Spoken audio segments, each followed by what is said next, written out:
Hi, and welcome to the Yarns and Brews podcast. My name is Amanda, and I want to welcome you or welcome back to my podcast. This is primarily a knitting and spinning podcast, fiber arts podcast. Sometimes I bring on some weaving, but not super often because I'm not very good at it. I guess one day when I learn how to work my loom properly, then maybe we'll see more weaving on here. But until then, primarily knitting, spinning, and a little bit of crochet on this podcast. So with that, I'll get into what I'm wearing. I'm currently wearing my Breezeway tee. This is one of my most favorite summertime patterns. I just think this is such a wearable t-shirt, and my friend has made a couple as well. And we have totally different body sizes, and it fits us both so beautifully. And when you scroll through the projects on Ravelry, you'll see that this t-shirt just really flatters pretty much any body. I think that's a real testament to how well this pattern is written, that it can be, so versatile for everyone. And mine is knit out of La Bien-Aimée singles yarn. And I am blanking on the colorway, of course, but you can go on my Ravelry page and take a look at it if you're interested in more. But I really enjoyed making this, and I've made another one since then, and I plan on making many more because it's just such a good pattern. And with that, I can go ahead and get into finished objects. So my first finished object is the Rydall sweater. This is a pattern by Marie Wallin, and it's out of her Cumbria book, which she released last year.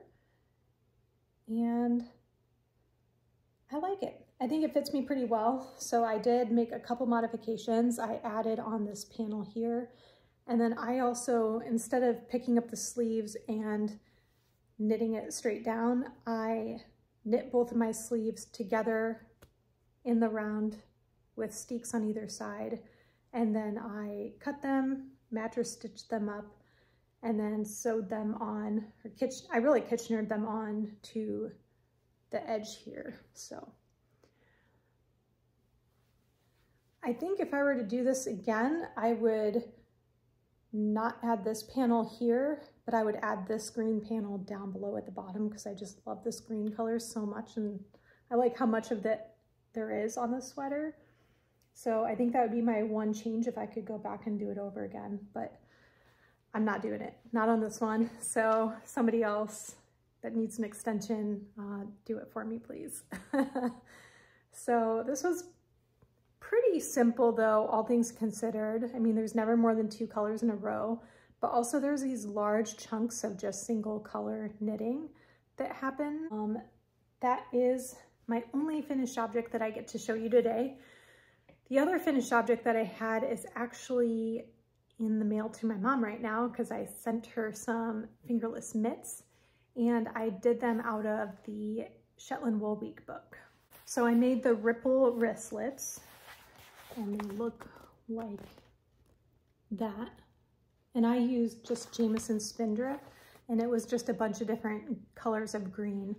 That would be an excellent project to use up your scraps because it didn't take much yarn at all. And I don't know, I just look at like some of the bags of scraps that I have of non-superwash wool, and I just think of how like easy that kind of project would be. That's my other finished object. I will insert a picture here. And then for whips, I've been working on my No Sweatshirt by, I think her name is Park Williams. And I am currently done with one sleeve, working on the other sleeve. I still have to attach the hood and finish the body. So I was gonna enter this into there's a Bougie Sweatshirt KAL, and I don't know if I'll get it done in time to enter it or not. I am currently knitting it out of Noro Kakigori, and it's in the 001 colorway. And it's a wool cotton, I think wool cotton silk blend yarn. And it's kind of got a weird feeling to it. I can't really describe it. I mean, I guess it's just the cotton kind of drying out my hands, but yeah, I'll be interested to see how it holds up since it is a single ply yarn. But that is pretty much it with that project. Oh, there is one more thing. So the sleeves are kind of humongous, and initially I was kind of unsure if I would like a sleeve size that wide. I can try it on and show it. So like there's a lot of kind of extra space in the sleeve here, but then like the more I was wearing it, I was like, maybe that's a good thing because I could wear it over top of like a long sleeve shirt or something like that. It is a hoodie or a sweatshirt, so in my mind it should be a little bit baggier, but that's kind of how it's fitting so far. I don't have all this side on, but, and I think the neckline will also tighten up a little bit once that hoodie is on and, you know, the finishing happens around here. The second whip I have to show is one that you've already seen as a finished object, and that is my Brews sweater. So, there went some needles. So this was a previous finished object, but I was really unhappy with how the body was fitting because it did this weird like flare out after the color work, which kind of signified to me that the needles for the body were too big and I was getting like a looser gauge on the body. So I went down a needle size on the body and I picked up along the first solid row of the dark green, and then I tried to pick up, I just picked up the first solid row of the dark green after this color work. Did my best to like catch all the stitches. And then from there, I just cut the row below that and started unraveling. And I unraveled until the body separated, corrected any mistakes as I went along, and now I'm just knitting it again off the body on size 2 needles. I think I either knit the body on size 3 or size 2.5, and I really can't remember. But I do know that I am getting a very different gauge with size 2, which is, you know, what I'm desiring out of this project, is to kind of bring the body in a little bit more. And one thing that I also noticed about this yarn, it's the Harrisville Shetland. It does get a lot softer after you wash it, and it was extremely dirty in the wash basin that I had. So I think that there must be a good amount of spinning oil in it to kind of keep it crispy, I would say. Like that's the only way I can really describe this yarn, is crispy.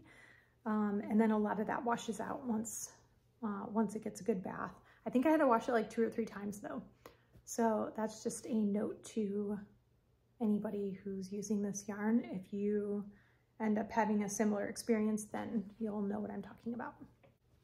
The next whip I want to talk about is my crochet bag. So I thought crochet was supposed to be fast, but I might have been mistaken on that. So this is where I'm at. I am like nearly done. It's like 90% done. So all I need to do now is put a little border on here to reinforce it, and then add some handles, and then I will be done with this project. And I'm happy with how it turned out. I ended up like going back and reweaving in some of the ends because I didn't like when you catch it, I feel like you can still see it like in these areas here. But I ripped all of them out and then I just wove them in so that you wouldn't be able to see them. So that is my crochet bag, and it's knit out of 100% cotton. I just bought a bunch of different colors at Hobby Lobby. I don't remember the brand of it. It's just like their standard store brand that they have. But I ended up having to get a second ball of the dark gray. It ate up a lot more yarn than I thought. So like 2 balls of that basically, and then 1 ball of all the other colors, and I was not even close to running out of them. So that is that project, and hopefully that'll be a finished object next time I podcast. The next whip I have to show is the Founding Shawl, and this is a pattern by Taylor E. Owen, who also has a podcast. It is the Thread to Mend podcast, but I really liked the shawl, and it basically has like a lace panel that comes down around the V once you near the end. And I am knitting mine out of Harrisville Designs Turbine, which is a bulky weight yarn.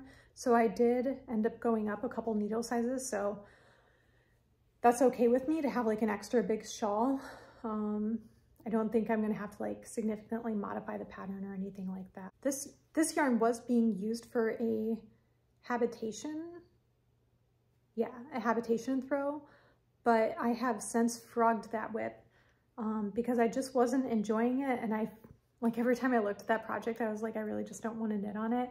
And so I ripped it out after the last podcast, and I am starting anew with a new project that is more inspiring to me. And I think my contrast color for that lace panel is going to be like this golden color that was in that I call it the hibernation blanket, but it's actually the habitation blanket. So, or habitation throw, but it was the golden color that was in that previous throw. So I think I'll be able to get like a couple of these shawls, or, you know, a similar type of shawl out of the yarn that I had for that blanket. So might be some good Christmas gifts in the future. The pattern initially called for size 9 needles, and I went up to a size 11 just because this is a bulky weight yarn.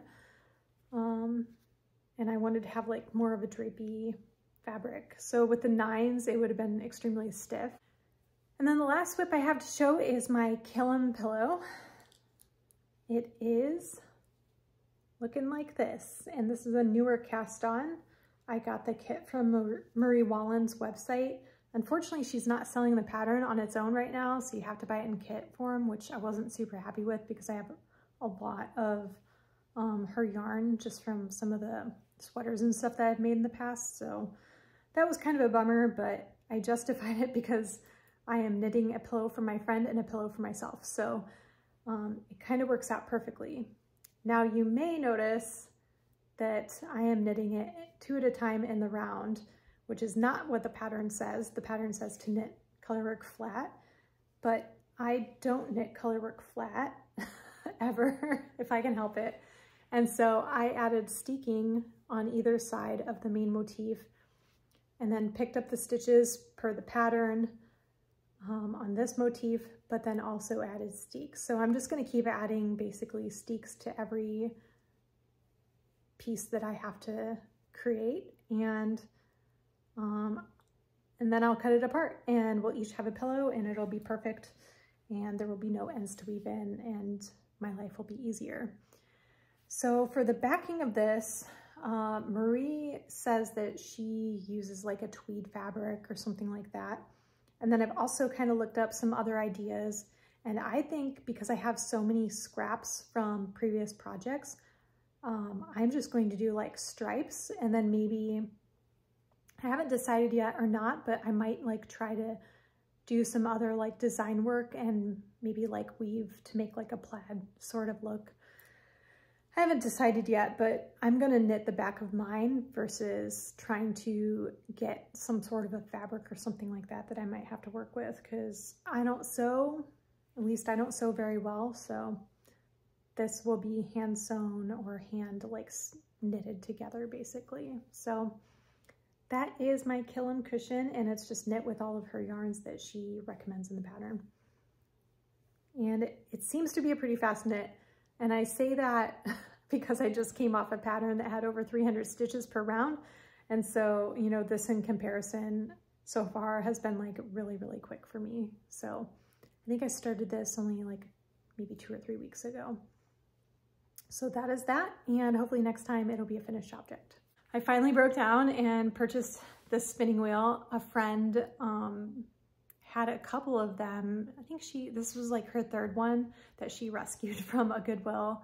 And so it needed a few spare parts, but then she graciously sold it to me after she purchased those parts, and I absolutely love it. So I've been spinning on it almost every night. I just kind of keep it down in my living room here with me, and then I spin on it for anywhere from like 15 to 30 minutes a night. I like spinning on it because I feel like I can control my yarn so much more. So my other spinner that I have is a Hanson e-spinner, and I really like that one too because it's, you know, even less work. You just have to worry about what your hands are doing and not worry about your feet. But this is just really meditative and relaxing. Currently I am spinning this wool, silk, alpaca, and camel blend on it. It's just a bunch of different colors. I also want to apologize because lighting is terrible in here. It's just hard to get good lighting some days when I want to podcast. So kind of is what it is, but I'll pick this up, move it over. But so this is how it's turning out right now. See if I can lift this up. But there's all sorts of beautiful colors in this braid. And so I'm going to chain ply it to keep all of the colors together, because I think that this could end up really muddied if I end up like 2-plying or 3-plying it even. So that's what I've been working on for spinning. I actually have a ton of things to ply right now, which is kind of a shame because I should have like waited a little bit to podcast, but that's okay. There will be a lot of spinning next episode, I'm sure, because I have about 8 bobbins full of yarn to ply. So I've just kind of been busy, I guess. I went to Carolina Fiber Festival a couple weeks ago, and I met up with Cher from Lathe and Loom podcast. So that was super exciting because we're both here in North Carolina, and it was just really nice to see and meet another podcaster. And then I convinced her to come to our knit group because we do one once a month at my friend's farm. So she came and we just had such a wonderful time together, and it was so great meeting her. And, you know, hopefully she'll come back and we didn't scare her away or anything, but it was just so neat to like meet the person that, you know, you see talking to you on the screen. You get to see their projects in person and like see more of their personality and everything. So it was just a really awesome experience. And I'm so glad that, you know, I finally got to meet a new knitting friend. I didn't pick up any yarn at the Fiber Festival because I kind of don't need any more. And I am just trying to focus on the projects that I have going on right now. But I did buy a few balls of roving and a bat or two. So this is one of the balls of roving that I purchased, and this is from the Rose Field, and they are primarily Leicester Longwool breeders, and they also have Angora rabbits. And so this is actually kind of an interesting blend because it's 45% alpaca, 45% Romney, and 10% Angora. But I thought that they only had Leicester Longwool sheep. And so I'm not really sure where they source their Romney from or their alpaca. I'm guessing that the Angora is theirs, but I don't 100% know. But I just really like the colors of this one. So I also got 2 little 1-ounce balls, and these are definitely just Leicester Longwool. So I got those to go with. So I might make a shawl or something because I have 2 balls of this and then just these tiny little pops of color. And I also got this one because I just love green, and this one just really spoke to me. So this is also just Leicester Longwool. And for any of you who don't know, Leicester Longwools, I think they're still on like some sort of an endangered category for the Livestock Conservancy. So it's kind of nice to be able to support, you know, a breed that is, you know, either it's facing being endangered here in the United States or, you know, is on some sort of a watch list, essentially. And then I also bought a few little bags of Angora. I think you're gonna have trouble seeing these in the current lighting situation, but this one's like a gray and white color. And then they also have like the picture of the actual rabbit, so you can see his little black eyes and his pretty white and gray fur. And then this one is like one of my favorites because it's like this gorgeous caramel color.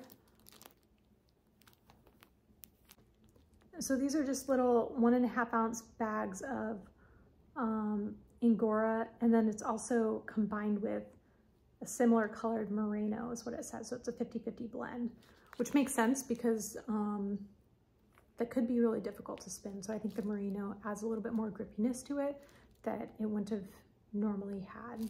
And I have 2 more bags. One's like just a light gray color and one's a white color. So I'm excited to spin those up. And then the last thing I got was some like a little bat. So this is from the Cribbleman Surrey Alpaca Ranch in Eflin, North Carolina. And I just really liked the colors. It's alpaca, merino, and silk noil. And there's also sparkle in there that is not on the ingredient list, but that's okay. So I bought this robing from Hillside Farms. This is a Cormo CVM blend, I believe, and it's dyed with 100% indigo natural dye. And I just thought it was the most gorgeous color. So I am excited to spin that up. And then I also bought from Hillside Finn Cormo Cross blend. And what I love about this is it's actually 3 colors all kind of lumped together, but there's like a yellow core to it. So when you're drafting it, you get some of that. And when this yarn is all spun up, it looks almost like fireflies in a way. So I'm pretty excited to spin this and see how mine looks in comparison to their sample, because it was a really beautiful sample. And again, that was from Hillside Farms. So here's their card. It's pretty reasonable. So it was only 2 ounces and $10. So I think that's pretty good for that amount of fiber. This is called Willow Wisp is the colorway for this. I guess like as far as it goes for my last podcast with all those whips, so I did frog a few of them because I wasn't feeling inspired by them, or just the mistakes were hard to, not mistakes, but some of the sizing was kind of hard to get past, especially if it was going to fit too small for me. So there were a few things that I just frogged for now, and like my Noro sweater by Fiber Tales, like I still want to knit that. I think I just need to size up on it and like be realistic with myself and come back to it at a time that I can like dedicate the time and energy to some of that stitch pattern. So I frogged that one. I frogged the blanket that I talked about earlier, and I think there was like 1 or 2 more, but so I'm feeling pretty good about where I'm at right now with like either coming to terms with projects or, you know, starting to work on some of the older whips. So I do have like some other projects out that I've slowly worked on, like my Prada inspired sweater, but I haven't made enough progress to like really show it off or make me feel good about it. So hopefully in one of these upcoming episodes, I'll be able to show that one off a little bit more. I think once I get the body done and then I can get the 2 pieces together and then only be working on the sleeves, like I'll feel good about where I'm at that point. But I guess until next time, that's it here. I'm gonna wrap it up, and thank you so much for tuning in. And you know, if you want to see more, hit the subscribe button and the little bell notification. I'm curious what you guys are working on, especially as we're starting to transition into other seasons. So let me know, especially if it's like a spring or summer or short sleeve pattern, because I'm always kind of interested in looking at those. Leave me a comment down below. I love interacting with everyone. So with that, I'm going to sign off. Take care, and thanks for tuning in. Until next time, bye.